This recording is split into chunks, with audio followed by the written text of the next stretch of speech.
Clean and accessible water is basic human's right, or is it not?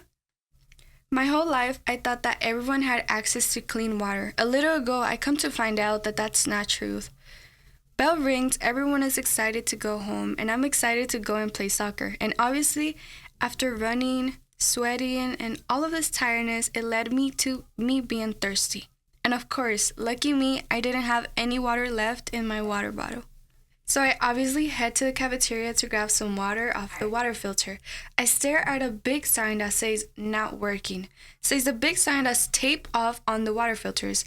I had to head to my coach and ask him what's going on. I'm literally dying of thirst and I can't drink water, so I'm obviously quite upset.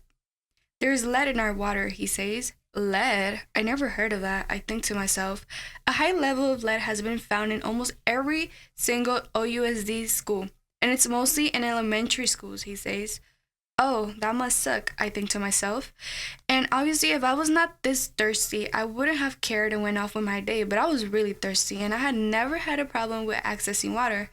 So, this had been the first time water was not accessible to me, and I didn't like the feeling of it. So I head home and did some research. Like, what's lead? What are the bad effects of lead? What does lead in water do to kids? How long have we been drinking this water with lead? How has the exposure of lead been affecting us already? Which schools are affected and why?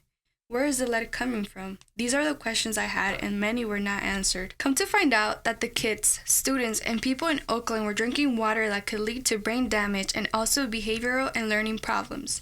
So here I am, in an environmental justice program to learn and have more knowledge about the issues affecting our community, because it's really important to protect our kids and our community in general. The kids and students who play sports shouldn't be dying of thirst over the lack of care for our water and our safety. Clean water is a basic human rights for everyone, including children.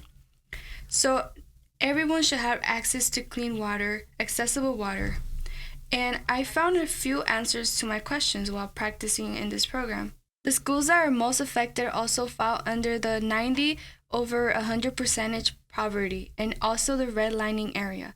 We know that the connection between redlining and lead is due to it being that people of minority were placed in these areas where lead is found. So the division of red areas is making people who live in the red areas be exposed to lead and other factors that put our community at risk, and leaving our pipes dirty since the red areas are left without any resources and help from the government. My call to action is school boards should take action by testing the pipes and water and see if they find any lead. Then they should interfere and get rid of the lead and clean water if they find any.